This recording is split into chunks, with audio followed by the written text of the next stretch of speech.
नमस्कार दोस्तों, स्वागत है आपका स्टडी आई को आरंभ पर। दोस्तों, आपने नोटिस किया होगा कि जब भी यूपीएससी की बात की जाती है तो लोगों के दिमाग में अक्सर दो तीन नाम ही आते हैं, जिसमें प्रमुख तौर पर आईएएस और आईपीएस ही आता है। लोगों को अक्सर यही लगता है कि यूपीएससी के द्वारा केवल आईएएस और आईपीएस बना जा सकता है, या यही दो प्रतिष्ठित सेवा हैं जिनमें जाना ज्यादा बढ़िया है। अन्य में जो है अन्य विकल्प जो है वो तुलनात्मक रूप से बहुत कमजोर मानते हैं लोग। लेकिन असलियत यह है कि यूपीएससी इन दो तीन सेवाओं से कहीं अधिक ज्यादा है।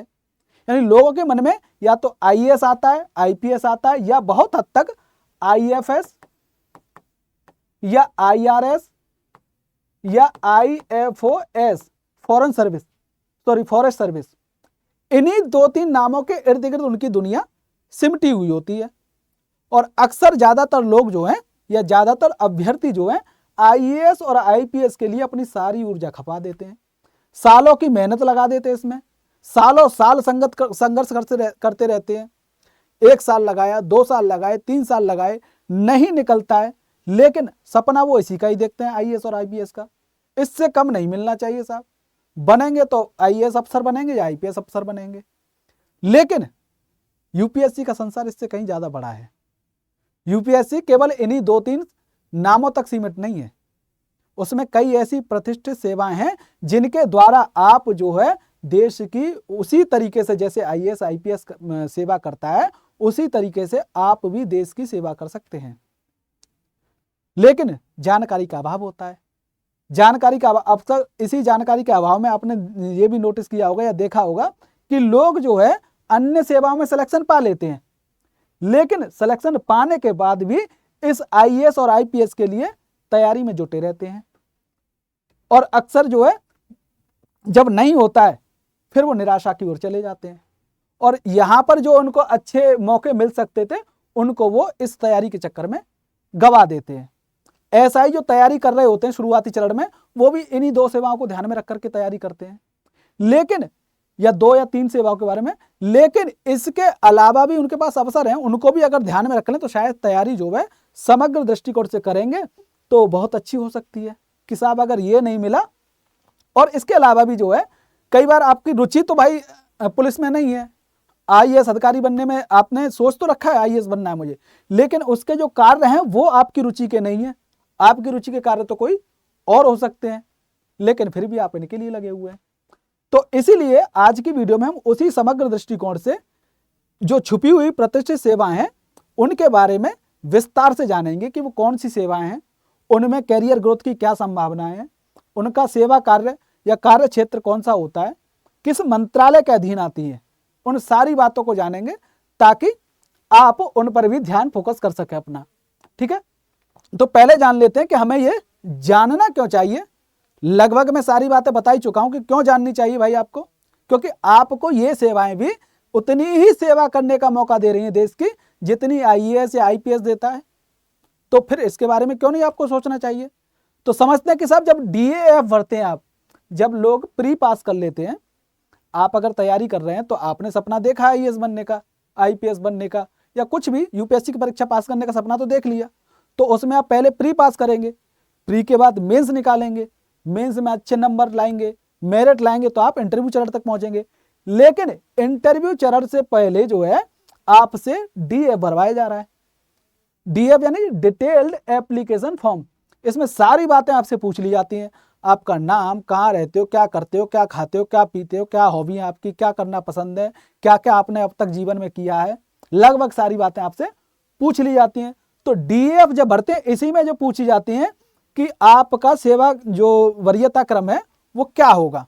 यानी कि आप आईएएस के लिए तैयारी कर रहे हैं, मान के चलते हैं, अगर मान के चलते हैं आपकी मेरिट या रैंक उस आईएएस के हिसाब से नहीं आती है, आप अंडर 100 के रैंक नहीं ला पाते हैं, उससे ज्यादा लाते हैं, तो फिर आप दूसरा वरीयता क्रम किसे देंगे। आईएएस नहीं मिला तो आप किसको देंगे, हो सकता है आप आईपीएस को दें। चलिए साहब आईपीएस दे दिया आपने आईआरएस को दे दिया, मान के चलते तीसरे नंबर पे कि आप तीसरे नंबर पे अगर मुझे आईएएस भी नहीं मिल पाता है या आईपीएस भी नहीं मिल पाता है तो मुझे आईआरएस दे देना साहब। अब मान के चलते आप आईआरएस भी नहीं, तो अगला चौथा वरीयता क्रम क्या होगा, ये भी नहीं मिलता तो अगला वरीयता क्रम क्या होगा। तो कई बार जानकारी के अभाव में लोग केवल नाम देखकर ही वरीयता क्रम भर देते हैं कि चलो आईएएस आईपीएस तो आपको पता है, बाकी जो है सर्विस हैं उनके बारे में आपको जानकारी नहीं है, तो केवल नाम देख अच्छा ये फलां सर्विस है, अच्छा सांख्यिकी मंत्रालय में काम करेंगे इसके थ्रू, चलो भर देते हैं, अच्छा रेवेन्यू डिपार्टमेंट भर दिया, तो वरीयता क्रम इस तरीके से भर देते हैं। जानकारी के अभाव में ये उल्टा सीधा वरीयता क्रम भर सकता है। मान के चलते हैं कि आईएएस आईपीएस नहीं मिला आपको, तीसरे नंबर पर आपने कोई और भर दी जो है आईआरएस ही मान लेते हैं, लेकिन आपकी रुचि नहीं थी इसमें, पर आपने वरीयता क्रम पे तीसरे पे रखा था ये, और आपको सर्विस मिल गई आपकी रैंक के अनुसार ये आईआरएस, पर रुचि नहीं थी, फिर आपका दिमाग खराब होगा काम करने में। आप जो रोजाना टेंशन लेके जाएंगे घर पे, और ऑफिस में भी टेंशन देंगे जो अपने जो भी सहकर्मी होंगे उनको। तो इसीलिए रुचि के अनुसार अपनी भरें, समझें पहले क्या है वो सर्विस, क्या काम का होता है उसमें। तो इसीलिए आपको डीएफ में जब भरवाते हैं ना, तो सेवाओं का वरीयता क्रम देना अनिवार्य होता है। तो इसलिए अगर आपके पास जानकारी होगी इन सब सेवाओं के बारे में, तो उसी हिसाब से अपनी रुचि के अनुसार और मौकों को या ग्रोथ को देखते हुए आप वरीयता क्रम दे पाएंगे। साथ के साथ यदि आपको अन्य सेवाओं की सही जानकारी नहीं है, तो केवल आप नाम के आधार पर गलत प्राथमिकता दे सकते हैं, जैसा मैंने अभी बताया। इसके अलावा हो सकता है, जैसे मैंने बताया, आपकी असली रुचि जो है विदेश नीति में हो, आप चाहते हैं कि भारत के जो संबंध मैं दूसरे देशों के साथ अच्छे कर सकता हूं या करना चाहता हूं, या अमेरिका के साथ में वो डीलिंग जो अब फंसी हुई है उसको शायद मैं निकलवाने की कोशिश कर सकता हूं, या वो डील अच्छी करवा सकता हूं। आपकी रुचि इस मामले में, आपने तो वरीयता क्रम में दूसरी दे दी। तो इसलिए आपकी असली रुचि विदेश नीति में हो सकती है, पर्यावरण को सुरक्षित करने में हो सकती है, मीडिया या लेखा जोखा में हो सकती है। तो इसलिए जानकारी के अभाव में आप उसे नजरअंदाज कर सकते हैं। तो वो नजरअंदाजी ना हो, इसीलिए पहले ही आप जान लो सारी बातें, उसी हिसाब से आप अपनी तैयारी को धार दो। ठीक है, अब बात है साहब, अगर सही जानकारी है आपको, तो आप करियर की संभावना भी चुन सकते हो उसमें कि क्या करियर इसमें बन सकता है, किस पद तक पहुंच सकता हूं मैं, जो आपकी सोच, मूल्य और पैशन के साथ मेल खाती है, जो बताया ही मैंने आपको। ठीक है साहब, अब वर्गीकरण करते हैं कौन कौन सी सेवाएं होती हैं। IAS IPS all India services हैं, इनके अलावा कौन सी सेवाएं हैं, तो प्रमुख तौर पर इन्हें 3 क्रम उसमें बांट लेते हैं, वर्ग में 3 समूह हैं। तो पहले नंबर पे आता है अखिल भारतीय सेवाएं, ये ग्रुप ए की सेवाएं होती हैं। अखिल भारतीय सेवाएं पहले नंबर पर ग्रुप ए की सेवाएं होती हैं। ये दूसरे नंबर पे केंद्रीय सिविल सेवाएं, ग्रुप ए की सर्विस है ये दूसरे नंबर पे है। तीसरे नंबर पे आती है साहब आपकी केंद्रीय सिविल सेवाएं, ग्रुप बी की सेवाएं होती हैं। बेशक ग्रुप बी की सेवाएं, लेकिन इनके माध्यम से भी आप जो है देश की नीति निर्माता बन सकते हैं। आप इनके माध्यम से देश के नीति निर्माण में अपनी भूमिका निभा सकते हैं। जैसे ये सेवा के इस अखिल भारतीय सेवाओं के थ्रू आप जो है देश की सेवा कर सकते हैं, उसी सम्मान, उसी भाव और उसी प्रतिष्ठा के साथ, उसी निष्ठा के साथ आप इन सेवाओं के द्वारा भी जो है वो सेवा कर सकते हैं भारत की। तो 3 मुख्य तौर पर बांटी गई है, केंद्रीय सिविल सेवाएं ये और अखिल भारतीय सेवाएं और केंद्रीय सिविल सेवाएं। ये ग्रुप ए की सेवा, ग्रुप ए की, ये ग्रुप बी की। ठीक है, चलिए एक एक करके इनको विस्तार से समझते हैं। ऑल इंडिया सर्विसेज जो मैंने पहली बताई, पहले नंबर पे कौन सी आती है, अखिल भारतीय सेवाएं all India service group A. कौन सा, ग्रुप ए की सेवाएं हैं ये, या समूह ए की। इसमें पहली है आईएएस, जिसका जो यानी कि जो भी उम्मीदवार यूपीएससी की तैयारी करता है, सबसे पहला उसका सपना आईएएस बनने का ही होता है। और ये आईएएस प्रशासनिक और नीति निर्माण पर ध्यान केंद्रित करता है। इसका ओहदा बहुत ज़्यादा बड़ा हो जाता है, क्योंकि एक पूरे जिले को संभाल रहा होता है। इसलिए लोग चाहते हैं कि मैं भी यही बनूँ आईएएस। इसके बाद दूसरे नंबर पे आती है इसमें ऑल इंडिया सर्विसेज में आईपीएस। ये जिले लेवल पे, प्रदेश लेवल पे या राष्ट्रीय स्तर पर पुलिस का नेतृत्व करता है। जब आप प्रमोशन पाते हैं तो राष्ट्रीय स्तर पर नेतृत्व करते हैं, जिले लेवल पे नेतृत्व करते हैं, तो कानून प्रवर्तन और सार्वजनिक सुरक्षा में शामिल होता है। तीसरे नंबर पे साहब इंडियन फॉरेस्ट सर्विस, तो ये क्या काम करता है, पर्यावरण संरक्षण और वन प्रबंधन पर कार्य करता है, वन प्रबंधन पर जोर देता है, उसको संभालने का काम करता है। तो ये है। अब इनके बारे में एक एक डिटेल से समझते हैं। बात करें साहब दूसरी, केंद्रीय सिविल सेवाएं, जो मैंने दूसरे नंबर पर बताई थी वर्गीकरण जब हमने किया, तो केंद्रीय सिविल सेवाएं ग्रुप ए की, इसमें करीब जो है 14-15 जो है सर्विसेज हैं जो आती हैं, जैसे भारतीय लेखा एवं लेखा परीक्षा सेवा, भारतीय सिविल सेवा परीक्षा, भारतीय कॉरपोरेट कानून सेवा, रक्षा लेखा सेवा, रक्षा संपदा सेवा, भारतीय सूचना सेवा, भारतीय डाक सेवा, भारतीय डाक एवं दूरसंचार लेखा एवं वित्त सेवा। तो ऐसे करके ये सभी सेवाएं जो है ग्रुप ए में केंद्रीय सिविल सेवा के अंतर्गत आती हैं। तो आपको इन्हें जानना चाहिए। अगर आईएएस और आईपीएस नहीं मिल पा रहा है तो आप इन पर ध्यान केंद्रित कीजिए। क्यों अपनी सारी ऊर्जा, सारा संघर्ष, सारा जीवन, सारी जवानी आईएएस और आईपीएस में खपा दे रहे हैं, जबकि ये भी तो मौका दे रही हैं आपको। तो मैं आपको बता देता हूं गिनती, आपको 2-3 नाम ही पता है ना, आईएएस, आईपीएस, आईआरएस, आईएफएस, यही तक आपकी दुनिया सीमित है यूपीएससी की। लेकिन लगभग 21 सेवाएं हैं जिनके जरिए आप देश की सेवाएं कर सकते हैं। यानी जो आप यूपीएससी सीएससी की परीक्षा देते हैं ना, उस परीक्षा के द्वारा आप 21 सेवाओं में यानी 21 पदों पर जाने का अवसर प्राप्त कर सकते हैं। यानी 21 में से एक ही मिलेगा आपको, लेकिन आपके पास 21 विकल्प हैं, 21 ऑप्शन है आपके पास। ठीक है, तो ये सारी सेवाएं आप इनका स्क्रीनशॉट लेना चाहें ले सकते हैं। तो ये सारी सेवाएं केंद्रीय सिविल सेवा ग्रुप ए के अंतर्गत आती हैं। तीसरी साहब जो मैंने बात की थी, केंद्रीय सिविल सेवा ग्रुप बी, तो ग्रुप बी में आती है साहब सशस्त्र बल मुख्यालय सिविल सेवा, यानी कि अनुभाग अधिकारी सेक्शन ग्रेड दिल्ली। ये आईपीएस आईएएस की बराबर ही रैंक रखते हैं, सॉरी रैंक नहीं रखते, उसके बराबर ही औहदा रखते हैं। ठीक है, अंडमान और निकोबार द्वीप समूह सिविल सेवा, आपका मन है आइलैंड घूमने का, आइलैंड ऐसी मस्त जगह पर बीच के किनारे हो, वो जगह मस्त ठंडी ठंडी हवाएं आ रही हो, रोज आपको बीच पे नहाने का मौका मिले, तो ऐसी सेवाओं के लिए आपको जाना चाहिए अंडमान निकोबार द्वीप समूह के। दिल्ली अंडमान और निकोबार द्वीप समूह, पौंडुचेरी सिविल सेवा, पौंडुचेरी पुलिस सेवा, ये जो है आपकी केंद्रीय सिविल सेवा ग्रुप बी के अंतर्गत आती है। अब इन सभी सेवाओं के बारे में एक एक करके डिटेल में समझते हैं कि कौन सा मंत्रालय इसको संभालता है, यानी किस मंत्रालय के अंतर्गत ये सेवाएं आती हैं, क्या इसमें ग्रोथ के चांस होते हैं, काम क्या क्या होता है इनका। ठीक है, तो चलिए समझते हैं पहली सेवाओं का विस्तृत विवरण।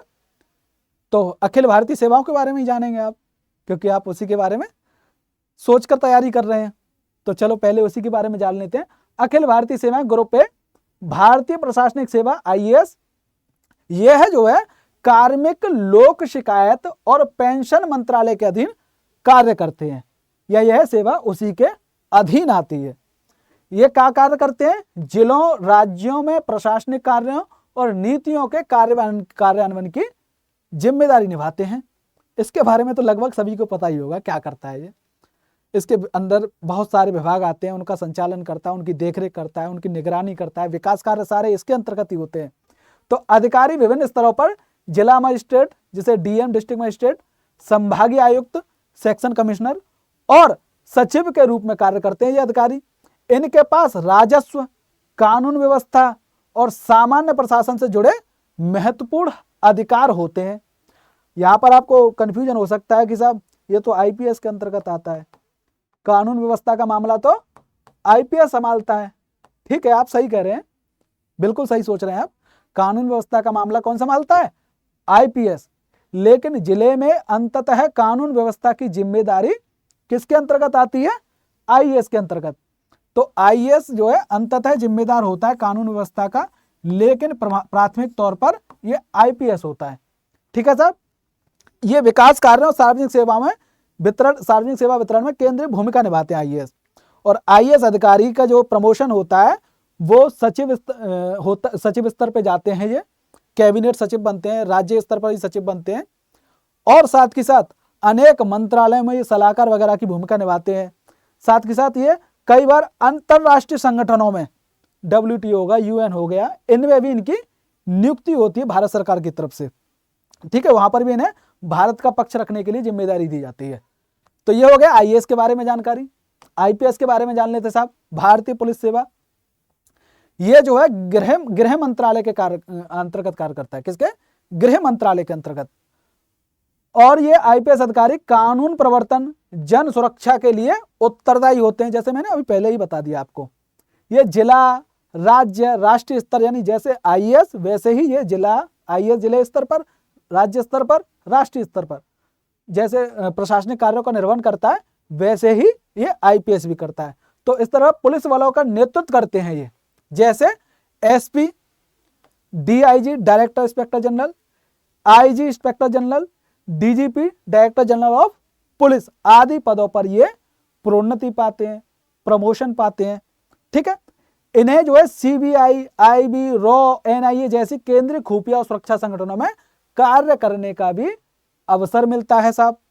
ये आतंकवाद रोधी यानी आंतरिक सुरक्षा में भी भूमिका निभाते हैं, बाहरी सुरक्षा से भी जो भूमिका निभाते हैं, सीमा सुरक्षा, साइबर क्राइम और आंतरिक सुरक्षा जैसे क्षेत्रों में महत्वपूर्ण भूमिका निभाते हैं। तो ये इसके कार्य होते हैं। किस मंत्रालय के अंतर्गत आता है आपको पता ही हो गया। डिटेल में हमने इसमें वीडियो बनाई है, आप देखना चाहे तो वो भी देख सकते हैं। तीसरे नंबर पर जो अखिल भारतीय सेवाओं के अंतर्गत आती है वह है भारतीय वन सेवा, IFOS। तो यह सेवा पर्यावरण, नाम से ये वन सेवा है तो पर्यावरण वन मंत्रालय के अंतर्गत काम करेगी ये। तो पर्यावरण वन एवं जलवायु परिवर्तन मंत्रालय के अंतर्गत ये कार्य करती है। और साथ ही साथ इसका कार्य क्षेत्र क्या है? वन, वन्य जीव और पर्यावरण संरक्षण का प्रबंधन करना। चीते आए नामीबिया से कूनो नेशनल पार्क में, तो ऐसे वन्य जीव के संरक्षण का कार्य कर रहे हैं ये। कहाँ से आने चाहिए, कौन से जो है खतरे में हैं जीव, तो ये सारी नीतियां बनाते हैं, उन नीतियों के लिए सलाह देते हैं। तो इस तरीके के कार्य करते हैं। इसमें वानिकी यानी फॉरेस्ट्री, पारिस्थितिकी विज्ञान का विशेष ज्ञान आवश्यक होता है, इसीलिए इसकी जो परीक्षा मेंस का जो एग्जाम है वो अलग से होता है। केवल प्रारंभिक परीक्षा यानी प्रीलिम्स जो है ना, आपका प्री पेपर यूपीएससी सीएससी के साथ होता है। इसका यूपीएससी सीएससी के साथ होता है। बाकी मेंस और जो है अंतिम जो वो है वो सारी इसकी परीक्षा प्रणाली अलग होती है। केवल प्री इसका जो है साथ साथ होता है। IFSO अधिकारी की नियुक्ति प्रभावीय वन अधिकारी के रूप में होती है। वन संरक्षक आदि पदों पर इसकी नियुक्ति होती है। अब साहब देखिए, ये पर्यावरण नीति निर्माण में, जैसा मैंने अभी थोड़ी देर पहले भी बताया, संरक्षण योजनाओं और सतत विकास कार्यक्रमों में महत्वपूर्ण भूमिका निभाते हैं।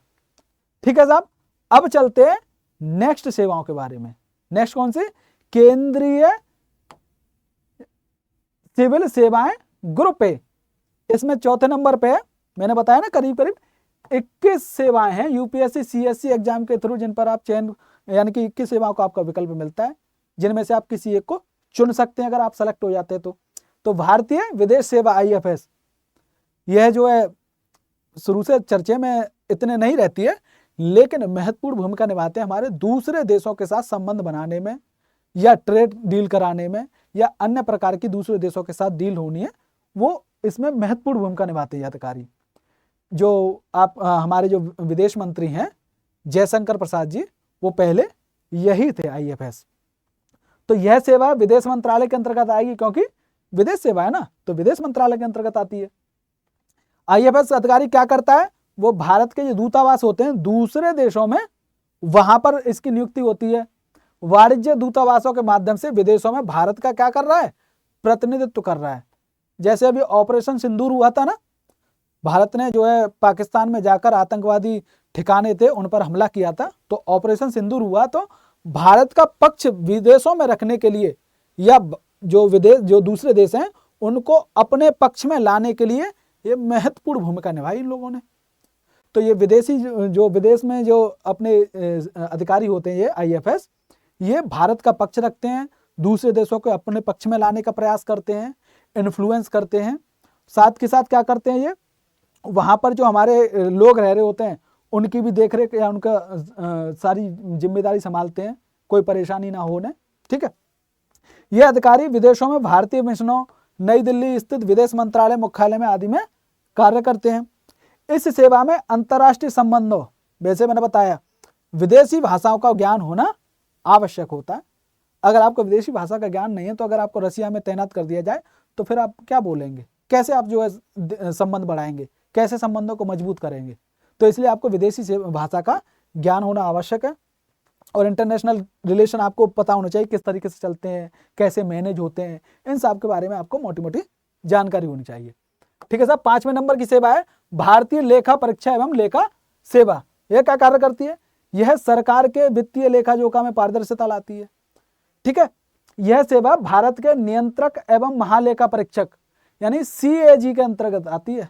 CAG का अधीन कार्य करती है। ये CAG भी छोटे मोटे काम नहीं करता, बहुत बड़े काम करता है। कई घोटाले उजागर किए हैं। इसकी वजह से तो कांग्रेस की सरकार तक गिर गई। 2G स्पेक्ट्रम का जो है 2G स्पेक्ट्रम घोटाले को उजागर किया था, हालांकि बाद में वो कुछ भी नहीं निकला है, वो एक अलग मैटर है, लेकिन कितने बड़े काम कर रहा है ये। ठीक है। तो ये अधिकारी क्या करते हैं? केंद्र और राज्य सरकारों के खातों का लेखा परीक्षण करते हैं। साथ के साथ यह सेवा सार्वजनिक वित्त में पारदर्शिता और जवाबदेही सुनिश्चित करने में अपनी अहम भूमिका निभाती है। ये अधिकारी जो है भारतीय लेखा परीक्षा एवं लेखा विभाग में तैनात रहते हैं। ये निष्पादन लेखा परीक्षण और वित्तीय लेखा परीक्षण जैसे कार्यों में विशेषज्ञ होते हैं। तो आप भी वो विशेषज्ञ बन सकते हैं। आप भी जो है नए नए अलग अलग प्रकार के अगर घोटाले हो रहे हैं कई देश में तो उन घोटालों को उजागर कर सकते हैं। कोई मंत्रालय घोटाला कर रहा है तो उसको उजागर कर सकते हैं, या वित्तीय जो कार्य है उनको अच्छी तरीके से चले उसकी देखरेख कर सकते हैं आप। भारतीय सिविल सेवा लेखा परीक्षा, यह जो है वित्त मंत्रालय के अंतर्गत आती है या उसी के अधीन कार्य करती है। ये जो अधिकारी क्या करते हैं? भारत सरकार के खातों और वित्तीय रिपोर्टिंग का प्रबंधन करते हैं, मैनेजमेंट करते हैं। ये भुगतान लेखा और आंतरिक लेखा परीक्षा का कार्य संभालते हैं। साहब, ये अधिकारी विभिन्न मंत्रालय और सरकारी विभागों में तैनात होंगे स्वाभाविक रूप से। जैसे IAS और IPS भी होते हैं ना, वैसे ही ये भी जो तैनात होते हैं। ये सरकार को बजट निर्माण, कितनी प्रमुख महत्वपूर्ण भूमिका है बजट निर्माण, देश में क्या परियोजना पर खर्चा होना चाहिए, कौन से इंफ्रास्ट्रक्चर पर ध्यान देना चाहिए, कहाँ जो है पैसा लगाना चाहिए, कहाँ नहीं लगाना चाहिए, कहाँ से पैसा लाना चाहिए, कहाँ पैसा भेजना चाहिए, तो ये सारी बातें बजट में शामिल होती हैं। तो बजट निर्माण और वित्तीय नियोजन में महत्वपूर्ण भूमिका निभाती है। यानी कि देश की जो नींव है उसको मजबूत करने का काम कर सकते हैं इसके थ्रू। तो आप अब तक देख ही रहे होंगे ना किस तरीके से जो देश की नींव को मजबूत करने वाली सेवाएं हैं ये इनको नजरअंदाज किया जाता है। किस लिए? केवल और केवल जानकारी के अभाव में। तो चलिए अगली समझते हैं 7वीं, भारतीय कॉर्पोरेट विधिक सेवा, विधि सेवा। यह कॉर्पोरेट मंत्रालय के अंतर्गत कार्य करती है या उसके अधीन आती है। यह अधिकारी कंपनी अधिनियम को लागू करते हैं और कॉर्पोरेट प्रशासन को नियंत्रित करते हैं। प्राइवेट कंपनी को आप जो रेगुलेट कर रहे हैं उनका देख रेख कर रहे हैं, कहीं गड़बड़ियां तो नहीं हो रही हैं। ये कंपनियों और वित्तीय संस्थानों द्वारा नियमों के अनुपालन को सुनिश्चित करते हैं। इनकी भूमिका क्या होती है? कॉर्पोरेट में कोई धोखाधड़ी तो नहीं हो रही है, वित्तीय अनियमितता तो नहीं है, उन सब की जांच करते हैं। ठीक है।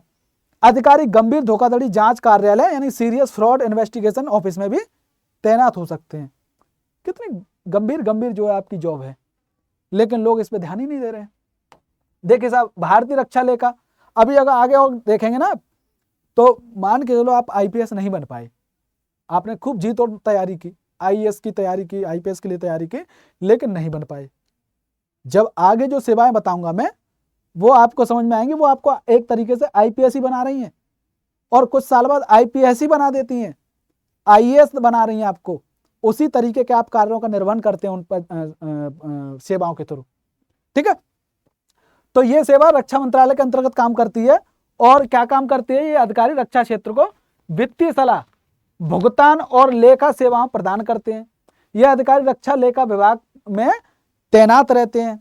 साथ के साथ इनका कार्य क्या है? बजट प्रबंधन करना। किसके लिए? रक्षा विभाग के लिए, रक्षा मंत्रालय के लिए बजट का प्रबंधन करना और पेंशन वितरण करना, जो भी रक्षा से जुड़े कर्मचारी हैं उनके लिए। रक्षा खरीद की लेखा परीक्षा करना, राफेल की खरीदी हो रही है उसमें कुछ अनियमितता तो नहीं है, उसका परीक्षण कर रही है ये। ठीक है। इसका उद्देश्य क्या है? सशस्त्र बलों में संसाधनों का कुशल और पारदर्शी उपयोग सुनिश्चित करना। तो ऐसी सुनिश्चितता को आप तय करेंगे। भारतीय रक्षा संपदा क्षेत्र, यानी भारतीय रक्षा संपदा सेवा आपको इस क्षेत्र में काम करने का मौका दे रही है। क्या कर रही है? ये भी जो है रक्षा मंत्रालय के अंतर्गत कार्य कर रही है। ये अधिकारी क्या करते हैं? रक्षा और से संबंधित जो है ना भूमि, जिन्हें हम छावनी क्षेत्र कहते हैं, कैंट वगैरह, तो दिल्ली कैंट हुआ, मथुरा कैंट हुआ, अंबाला कैंट हुआ, इस तरीके से क्षेत्रों का प्रबंधन करते हैं। बहुत सारी जमीन होती है रक्षा विभाग के पास, तो उनका जो है प्रबंधन करते हैं। ये छावनी क्षेत्रों में के शहरी नियोजन और विकास कार्यों की देखरेख करते हैं। इनका क्षेत्र भूमि अभिलेखों का रखरखाव करना, पट्टा किराया समझौतों का प्रबंधन भी शामिल है। कोई छोटे मोटे काम नहीं कर रहे हैं आप इसमें जाकर के। सेवा में अधिकारी जो क्या काम कर रहे हैं? संपदा प्रबंधन से जुड़े प्रशासनिक और कानूनी कार्य भी कर रहे हैं।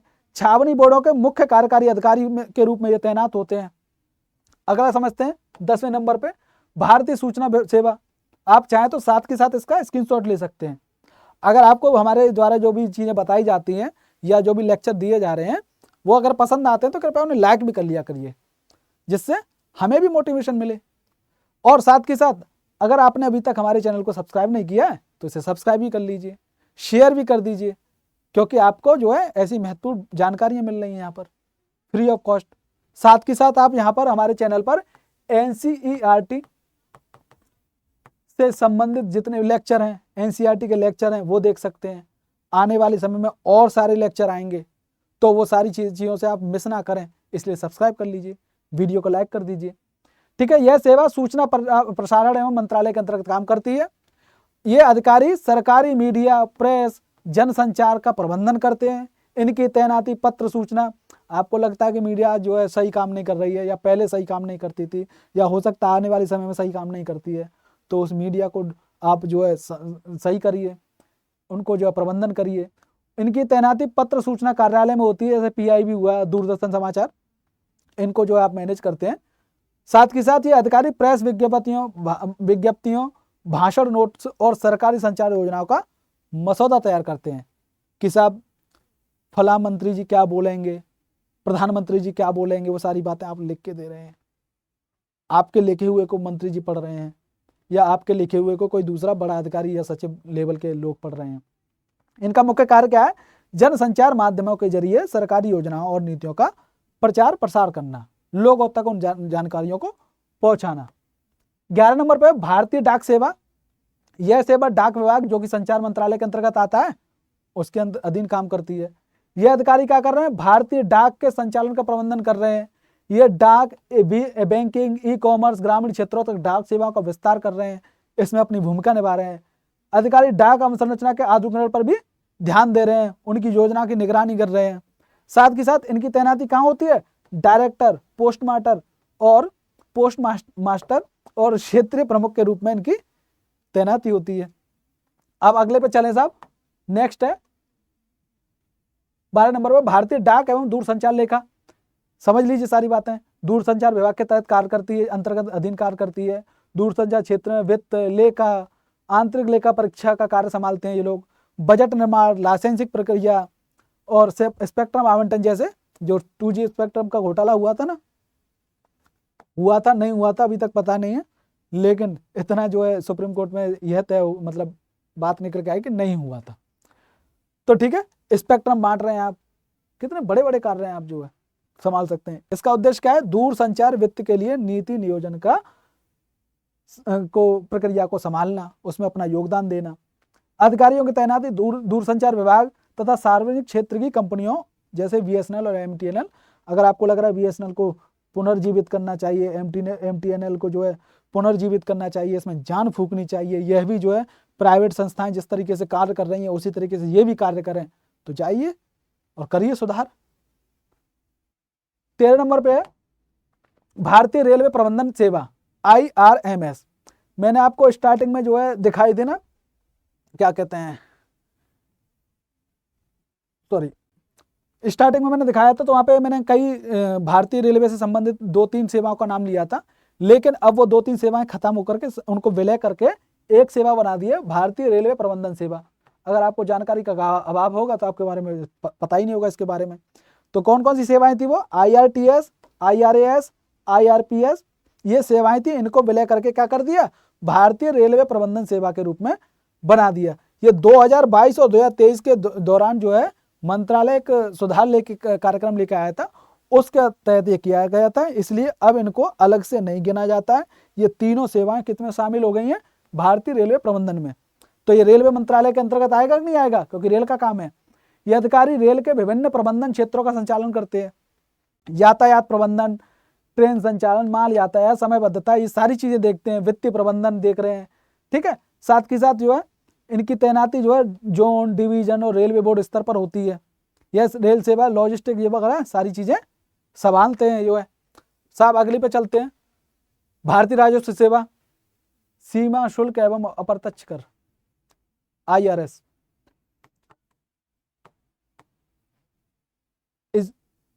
ये क्या काम कर रही है, किसके अंतर्गत आएगी जो है, ये अप्रत्यक्ष कर और सीमा शुल्क बोर्ड के अंतर्गत आती है। और ये भी बोर्ड किसके अधीन काम करता है, वित्त मंत्रालय के अधीन। तो अंततः ये सेवा किसके अधीन आ रही है, वित्त मंत्रालय के अधीन। इसके अधिकारी क्या काम कर रहे हैं, GST, सीमा शुल्क, उत्पाद शुल्क और तस्करी रोधी मामलों जैसे को संभालते हैं। इनकी तैनाती कहाँ हो रही है, पोर्ट्स पे, बंदरगाह, हवाई अड्डों और CBIC मुख्यालयों में की जाती है। यह सेवा नीति निर्माण और प्रवर्तन दोनों क्षेत्रों में सक्रिय होती है। तो आपको बनना चाहिए, देखना चाहिए सारी चीजें, ठीक है। अगली देखते हैं साहब, भारतीय राजस्व सेवा, IRS, आयकर, इनकम। वो कौन सी थी, वो जो है टैक्स और कस्टम से रिलेटेड थी। ये सीमा शुल्क और अप्रत्यक्ष कर से रिलेटेड थी, जबकि ये क्या है, ये आपकी इनकम। तो ये सेवाएं ऐसी सेवाएं हैं जो देश के टैक्स सिस्टम को चलाती हैं, देश के वित्तीय अनुशासन को देश में वित्तीय अनुशासन बना रहे उसका कार्य संभालती हैं ये। तो ये भी जो है किसके अंतर्गत आएगी, ये भी अंततः वित्त मंत्रालय के अंतर्गत आएगी। लेकिन प्रत्यक्ष तौर पर देखें तो ये केंद्रीय प्रत्यक्ष कर बोर्ड के अधीन कार्य करती है। ये अधिकारी क्या करते हैं, आयकर के संग्रह और प्रशासन का कार्य संभालते हैं।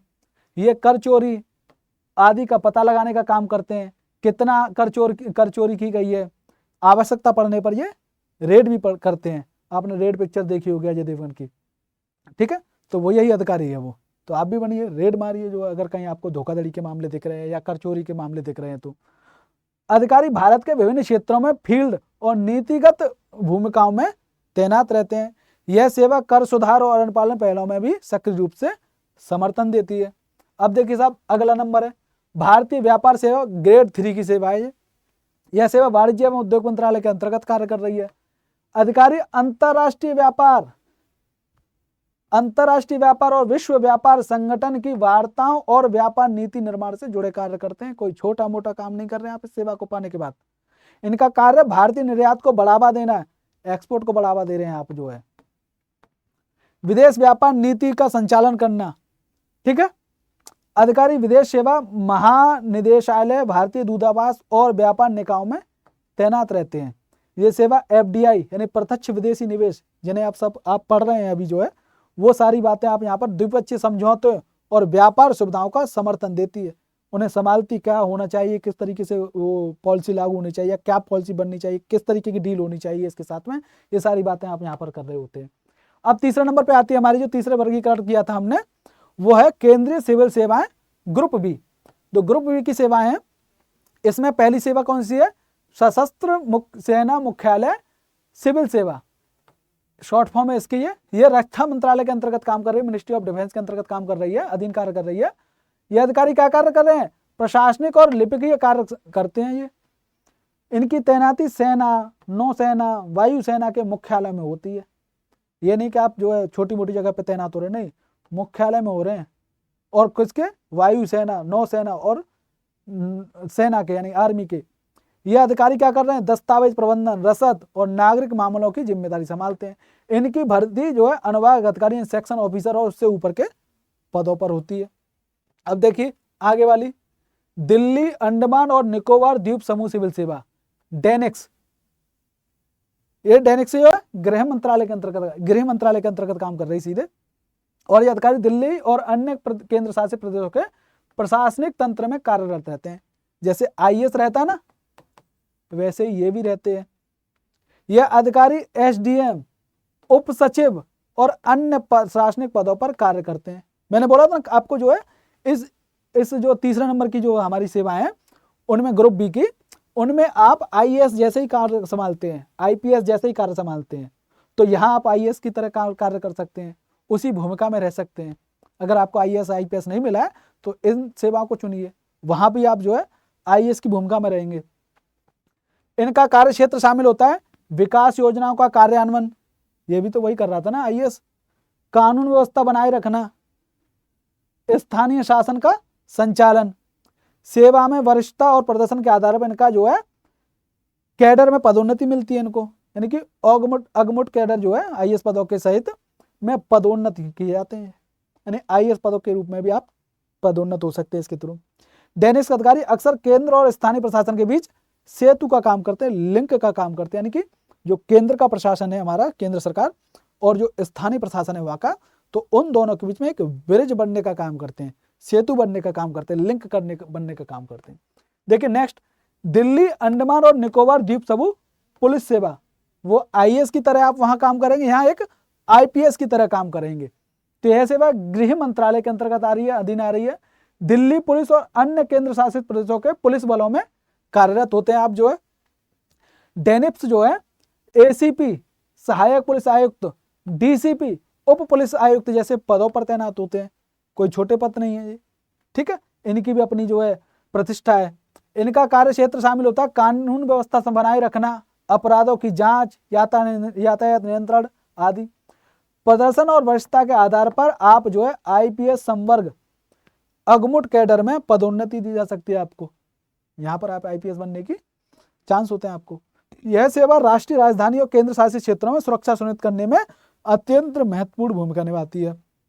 अब देखिए साहब 20वें नंबर पे पांडिचेरी सिविल सेवा, पॉन्डिक्स, यह सेवा भी जो है गृह मंत्रालय के अंतर्गत आ रही है। केंद्र शासित प्रदेश पुदुचेरी में काम करती है ये, पांडिचेरी में सॉरी। यह पॉन्डिक्स जो है जो अधिकारी होते हैं वो सरकार के अधीन विभिन्न प्रशासनिक पदों पर कार्य कर रहे हैं, जैसे दिल्ली वाले में था ना डेनिक्स में, वैसे यहाँ पर ये भी आईएएस की तरह यहाँ पर अपनी भूमिका निभाएंगे मान के चलो। ये अधिकारी भूमि प्रबंधन, राजस्व प्रशासन, शहरी विकास आदि जैसे विभागों की जिम्मेदारी संभालते हैं। इनका कार्य क्षेत्र जो है केंद्रीय मंत्रालयों के साथ समन्वय करना भी है। साथ के साथ योग्यता और वरिष्ठता के आधार पर अधिकारियों को पदोन्नति मिलती है, ठीक है। अब बात करते हैं 21वें नंबर पर पांडिचेरी पुलिस सेवा, पॉन्डिक्स। यह सेवा गृह मंत्रालय के अंतर्गत काम कर रही है। पॉन्डिक्स जो है क्या कर रहे हैं, कानून व्यवस्था बनाए रखने का कार्य कर रहे हैं।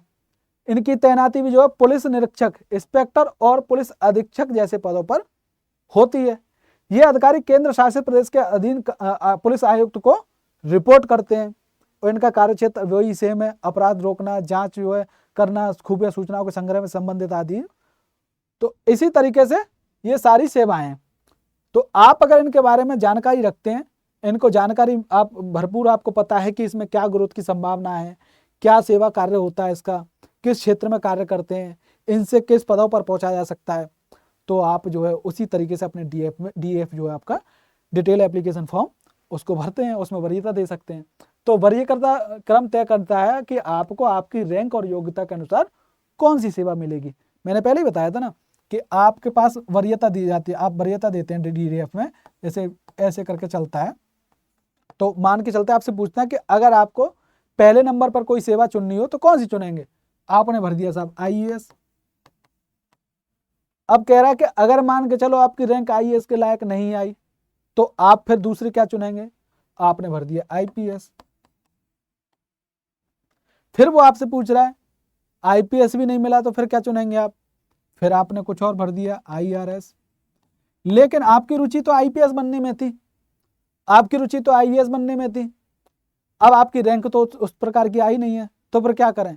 तो आप फिर जो है इन दोनों में ही रुचि रख रहे हैं, तो आप डेनिप्स और दिल्ली वाली जो थी सेवा उनको जो है यहाँ पर क्रम दे सकते, वरीयता दे सकते हैं, तो आप उसमें जाकर के वही सेवा निभा सकते हैं। तो इसलिए इसे बिना सोचे विचार करना अव्यवस्थित ढंग से भर सकते हैं आप जो है। तो इसलिए जानकारी होगी तो आप व्यवस्थित तरीके से भरेंगे। अब सेवा चयन करते समय निम्न बातों का ध्यान रखा जा सकता है कि आपकी रुचि किस क्षेत्र में है, आपको क्या काम करने में मजा आता है, डील करने में मजा आ रहा है, कि बात बनाने में मजा आ रहा है, कि विकास कार्यों की निगरानी या विकास कार्य करना या नीति निर्माण में, तो वो रुचि के अनुसार जो आप अपनी वो कार्य और निजी जीवन का संतुलन। पता चला आपने ऐसी सेवा ले ली पुलिस की, यानी आईपीएस बनने का आपने ठान लिया और आईपीएस बन भी गए, लेकिन आपकी जो लाइफ है वो एकदम डिस्टर्ब हो गई। वर्क लाइफ बैलेंस जो है आपका पूरी तरह डिस्टर्ब हो गया, ना परिवार को समय दे पा रहे हैं, ना ढंग से जो है जॉब को ही समय दे पा रहे हैं। तो अपनी रुचि के अनुसार, अपने वर्क लाइफ बैलेंस के अनुसार पदोन्नति की संभावनाएं भी, कहाँ ज़्यादा पदोन्नति किस उच्च स्तर पर पहुंच सकते हैं, तो वो संभावना देखकर भी, साथ के साथ पोस्टिंग का स्थान देख करके कि किस पोस्टिंग, अगर मैं ये वाली सेवा को वरीयता देता हूँ तो मुझे कौन से क्षेत्र में पोस्टिंग मिलेगी या किस स्थान पर पोस्टिंग मिलेगी, वो सारी चीज़ें देख करके जो आप जो है अपने डीएफ को भरते हैं या भरना चाहिए आपको। सुझाव के तौर पर क्या कहेंगे साहब, तो उससे पहले जान लेते हैं कि शीर्ष रैंक, ये सारी बातें आप चाहो तो इसका स्क्रीनशॉट ले सकते हैं कि शीर्ष रैंक जो 100 के अंदर आते हैं लगभग, तो उन्हें अधिकतर जो है आईएएस आईपीएस जैसी सेवाएं मिल जाती है। 250 से 300 रैंक तक जो आते हैं उन्हें आईपीएस या आईआरएस जैसी सेवाएं मिल जाती है, और 400 प्लस रैंक वाले जो हैं उन्हें सामान्यतः अन्य ग्रुप ए की जो सेवाएं हैं वो मिलती है, केंद्रीय सेवाएं जो है। इसके अलावा जो इसके बाद जो आएंगी निचली रैंक पर, वो ग्रुप बी की सेवाएं हैं, वो मिल जाती हैं आपको। हालांकि इसमें भी मजबूत पदोन्नति की संभावना आपके लिए होती है। अब बात करते हैं सुझाव के तौर पर मैं क्या कहूँ, वही है साहब कि अपने आप को आप जो है आईपीएस या आईएएस तक सीमित ना रखें। अपनी रुचि देखें, किस काम में करने में मजा आ रहा है, स्थान देखें कहाँ मुझे वो मिलेगी इसकी तैनाती, उस हिसाब से आप चुनें। अगर आईएएस, चलो ठीक है, आप अपना प्राथमिक उद्देश्य या प्राथमिक जो है सपना जो है आईएएस और आईपीएस को ही रखिए, लेकिन यह भी दरवाजे खोल के रखिए अपनी सोच के कि अगर आईएएस और आईपीएस नहीं तो फिर क्या। यानी कि आप अपने जीवन का एक बड़ा हिस्सा केवल आईएएस या आईपीएस बनने के सपने के रूप में ही ना गवा दें, अपनी सारी ऊर्जा, सारी मेहनत उसी में ना झोंक दें। इसलिए हर सेवा आपको सम्मानपूर्वक जो है देश सेवा का अवसर करने का मौका दे रही है। मैंने आपकी विस्तार से बताया है किस तरीके से आप देश की सेवा कर सकते हैं, किस तरीके से आप नीति बना सकते हैं। तो आपको हर एक सेवा जो है सम्मानपूर्वक देश सेवा करने का अवसर दे रही है। अपने करियर गोल को भी ध्यान रखें कि आपका करियर का गोल क्या है, तो उसी हिसाब से आप जो है उस सेवा को जांचें और समझें और परखें। तैयारी करते समय जो है केवल सामान्य अध्ययन नहीं, क्या उसके अलावा अपनी विशिष्ट रुचियों पर भी ध्यान दें कि आपको क्या करने में मजा आ रहा है, आपकी हॉबीज क्या है। अपनी खूबियों को पहचानें, रुचियों को पहचानें और दीर्घकालिक जो आपके गोल हैं उन्हें भी पहचानें, और इन्हीं के आधार पर अपनी सेवा का चयन करें, वही सपना देखें और उसी तैयारी में जुट जाएं। उम्मीद है आपको ये सारी बातें समझ में आई होंगी जो मैंने बताई हैं। आपको ये भी समझ में आया हो कि आईपीएस और आईएएस के अलावा भी चीज़ें हैं। यूपीएससी केवल आईएएस या आईपीएस या आईआरएस तक सीमित नहीं है, इसकी दुनिया काफ़ी बड़ी है और आप तमाम दुनिया भर की सेवाओं के थ्रू जो है देश की सेवा कर सकते हैं।